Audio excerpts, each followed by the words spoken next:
الرحمن الرحیم۔ عزیز دوستو، آج ہم آئے ہیں ایک نئی ویڈیو کے ساتھ، اور ہمارے ساتھ ہمارے مہمان دوست ہیں پروفیسر جاوید اقبال صاحب اور جناب پروفیسر شمسام صاحب۔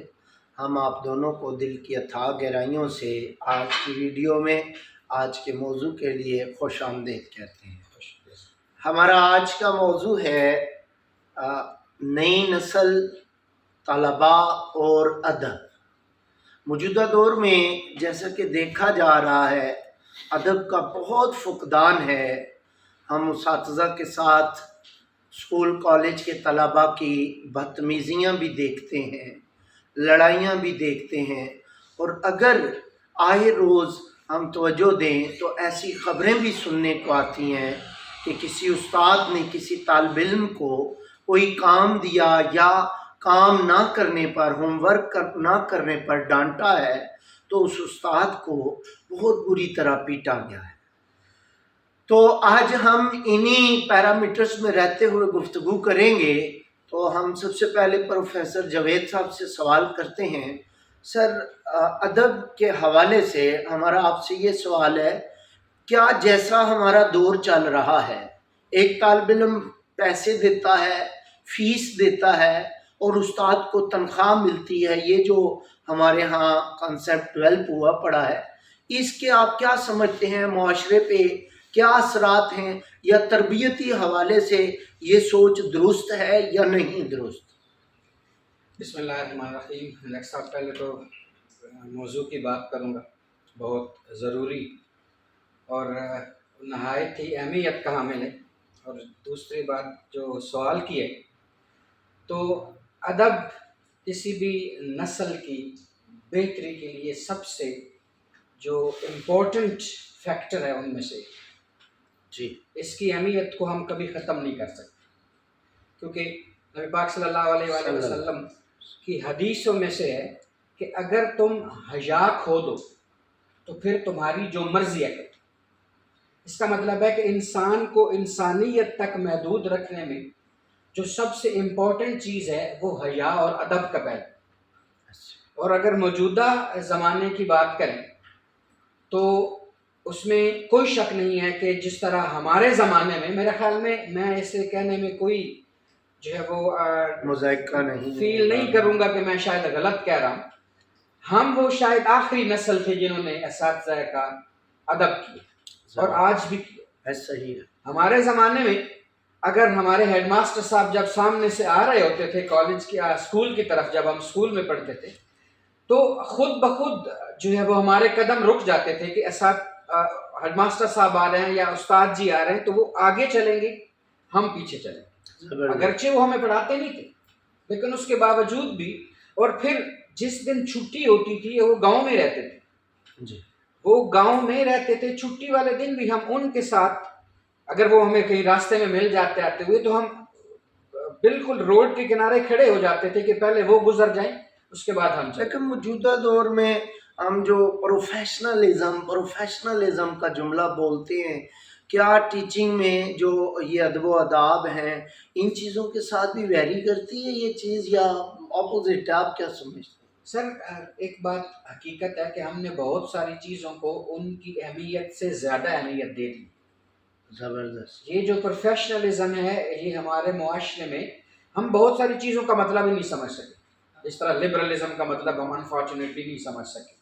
ہمارے معاشرے میں اس کا مطلب بڑا غلط سمجھا جاتا ہے، حقیقت میں یہ بڑا پازیٹیو ورڈ ہے۔ پروفیشنلزم بھی بڑا پازیٹیو، یہ ایسا ہی ہے کہ جیسے پیار، محبت، عشق اور ہر اچھے لفظ کو بڑی بری طرح خراب کر کے پیش کیا گیا ہے کہ جیسے ہی ہم وہ لفظ بولتے ہیں تو اس کا غلط مطلب ہمارے ذہن میں آتا ہے۔ پروفیسر شمسام صاحب، آپ کیا سمجھتے ہیں؟ یہ جو فیس دیتے ہیں، تو آپ فیس لیتے ہیں، تنخواہ لیتے ہیں تو ہمارے بچوں کو پڑھاتے ہیں، آپ کیا سمجھتے ہیں معاشرے میں اس کا نیگیٹو اثر ہے، یا یہ اسے پروفیشنل لینگویج کہا جائے گا؟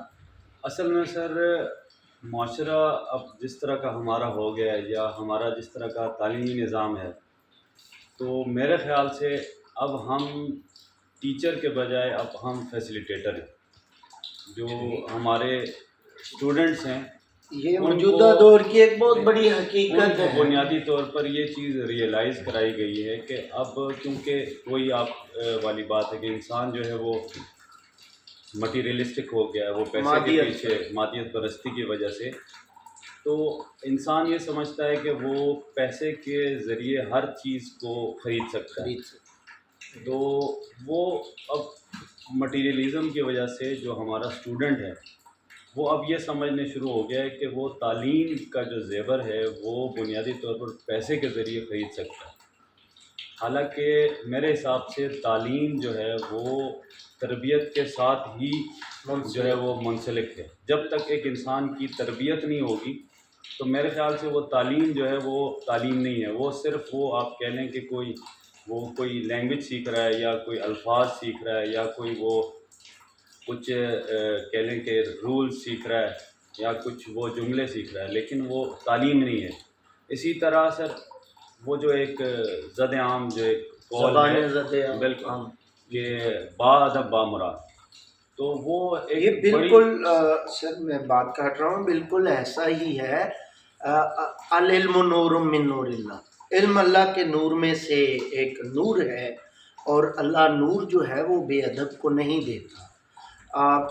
اگر آپ علم میں سے ادب کو نکال دیں تو یہ محض معلومات کا ایک بوسہ ہے، ایک مجموعہ ہے جو آپ کو اے بی سی جوڑ کے الف بے پہ جوڑ کے اگر لفظ بنانے آ گئے تو آپ اس کو گوگل سے بھی گین کر سکیں. لیکن جو ادب ہے اس کی تاثیر اپنی جگہ ہے کہ ہم ترقی یافتہ قوموں کو دیکھتے ہیں کہ وہاں اساتذہ کا بہت ادب کیا جاتا ہے. کسی بڑے صاحب نے لکھا تھا کہ جب کسی قوم میں کسی جرنیل کا یا کسی ایسے انسان کا ادب کیا جاتا ہے تو قوم گویا دہشت گردی یا خوف ناک کہ ان کے اوپر آپ خوف سے حکومت کر سکتے ہیں، انہیں خوف دلا کے. لیکن جب کسی معاشرے میں ٹیچر کی عزت کی جاتی ہے تو وہ معاشرہ حقیقی معاشرہ ہوتا ہے. ایسی بہت ساری مثالیں ہیں. مثلا اشفاق احمد خود لکھتے ہیں جاپان کا یا ترکی یا اٹلی کا کہیں کا انہوں نے سفر کیا، تو اس سفر میں وہ کہتے ہیں کہ کچھ بچے یونیورسٹی کے اساتذہ کھڑے گفتگو کر رہے تھے، ان کے پیچھے سے چھلانگ لگا کے جمپ لگا کے جا رہے تھے، اور میں حیرانگی سے دیکھ رہا تھا. تو میں نے غور کیا، پھر جب میں نے پوچھا کہ یہ جمپ کیوں لگا رہے ہیں تو مجھے بتایا گیا کہ یہ اساتذہ کھڑے ہیں اور یہ ان کا سایہ جو ہے وہ زمین پہ پڑ رہا ہے، کوئی ان کے سائے پہ بھی پاؤں نہیں رکھنا. لیکن یہاں میں یہ ایڈ کروں گا کہ ہمارے معاشرے کی بہت بڑی حقیقت ہے کہ والدین بچے کو کہتے ہیں بیٹا تم جاؤ اسکول، استاد نے تمہیں کچھ کہا نا بس مجھے بتانا، اس کی ٹانگیں نہ توڑ دوں تو پھر بتانا مجھے. اب جب اسی طرح جب ایک ٹیبل پہ بیٹھ کے پی ٹی ایم ہم لوگ کرتے ہیں پروفیشنل اداروں میں ہیں تو والدین بچوں کو کہتے ہیں کہ وہ ہم سے ایسا بیہیو کر رہے ہوتے ہیں جیسے ہم واقعی نوکر ہیں. سر میرا ایک اور سوال ہے آپ سے کہ جیسے ہم ادب کے بارے میں مسلسل بات کر رہے ہیں، کوئی ایسی بات آپ بتائیں کہ ادب واقعی اثر رکھتا ہے کہ آئندہ نسل کو ہم بآسانی سمجھا سکیں. سر اس سلسلے میں سکندر اعظم ایک بڑی جانی پہچانی ہستی الیگزینڈر دا گریٹ کے نام سے جانی جاتی. ان کا ایک قول ہے کہ I owe my life to my parents, my teacher taught me how to live a respectable life. زبردست. استاد انسان کو معاشرے میں رہنے کے قابل بنا. زبردست. اور جب تک ہم اپنے معاشرے میں اپنی نسل میں استاد کا ادب انسٹل نہیں کریں گے، ریئلائز نہیں کروائیں گے، ہمارا معاشرہ حقیقت میں معاشرے کے معنوں پہ پورا نہیں اتر سکتا. یہ بہت بڑی حقیقت ہے اور موجودہ نسل کو یہ ریئلائز کروانے کی ضرورت ہے. جس طرح آپ نے کہا کہ پروفیشنلزم ہے، تو ہم نے بچوں کو یہ نعرہ بنا کر مار نہیں پیار، انہیں یہ سمجھایا کہ مار نہیں پیار کا مطلب ہوتا ہے کہ وہ بے ہنگم ہو گئے ہیں، جو مرضی ہے ان کی کریں. سر یہ نعرہ بنیادی طور پہ اساتذہ کے لیے تھا اور ان اساتذہ کے لیے تھا، میں جو کہتا ہوں فاردی جو آتے ہیں کچھ وقت کے لیے ٹیچنگ کو اڈاپٹ کرتے ہیں، یار ہم ٹیچر ہیں، جب ہمیں جاب ملے گی ہم we will kick out، ہم اس کو ایسے ٹھوکر مار کے جائیں گے. ان لوگوں نے یہ بہت زیادہ اس کے جو تقدس کو پامال کیا ہے اور بہت زیادہ مجروح کیا، یہ ان کے لیے تھا. لیکن یہ جملہ بچوں کو بتا دیا گیا، بچوں کو. حالانکہ میری ایک رائے ہے کہ بچہ پیار اور خوف کا کمبینیشن ہے، ٹھیک ہے، مرکب ہے.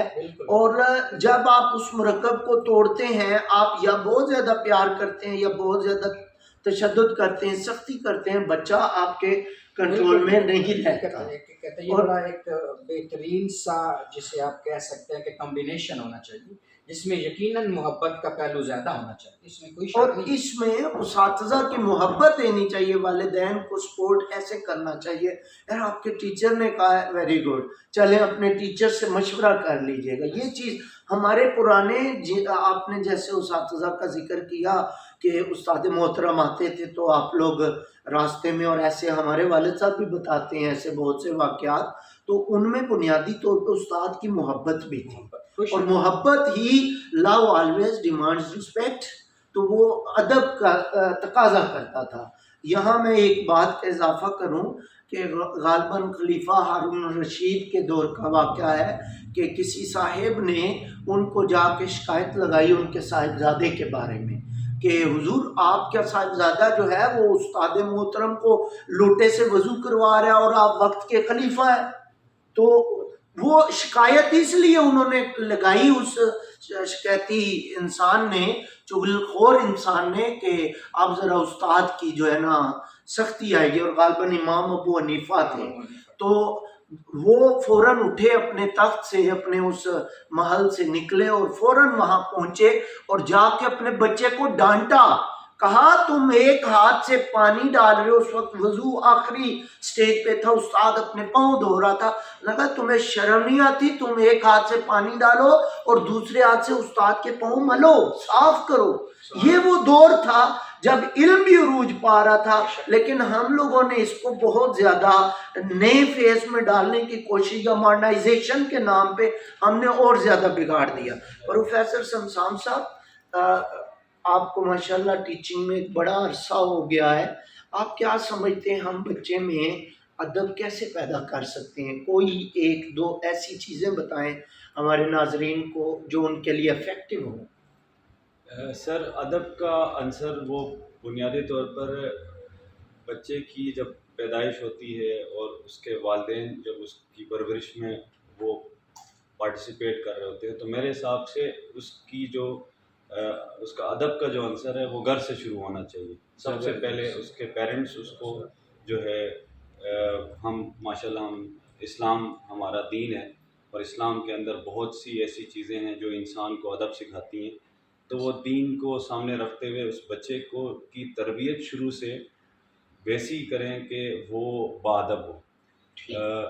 علی کا رول یہاں میں ایک انہوں نے طریقے کا بتایا ہوا ہے کہ کیسے اپنی اور کی آپ نے پرورش کرنی ہے. تو انہوں نے 3 بنیادی طور پر اسٹیجز بتائی ہیں.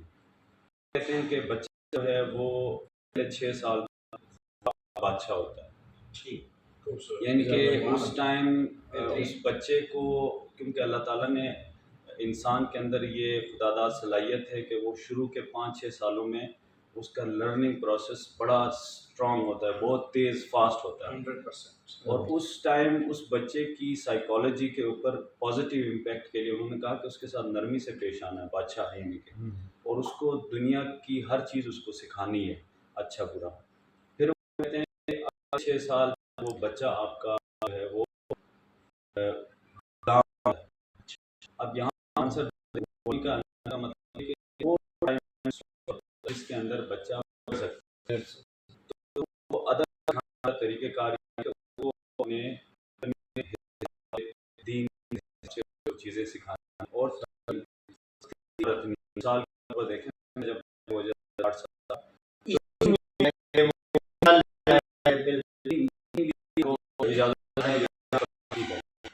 اس کے بعد 6 سال کہ وہ آپ اپنے تمام معاملات میں زندگی کے اس کو شامل کریں تاکہ اس کی پرورش وہ اس طرح سے پروان چڑھے کہ وہ معاشرے کا ایک اچھا فرد جو ہے وہ بن کے سامنے آئے. تو ادب جو ہے وہ وہیں سے ہی شروع ہوتا ہے. پھر ہمارے پاس کیونکہ ہم اساتذہ ہیں تو وہ جب بچہ ہمارے پاس بھی آئے گا اس کی پہلے سے تربیت اس طرح ہوئی ہوگی تو جو کمی پیش رہے گی کیونکہ بچے کا تعلق استاد کے ساتھ شارٹس ٹائم ہوتا ہے تو وہ اس کی تربیت کے باقی جو معاملات ہیں وہ ہم معاشرے کے اندر ایک بات اور ہے جناب جو انسان کو خوبصورت بناتا ہے، اور علم جو ہے انسان کا زیور ہے، اور علم کا زیور ادب ہے۔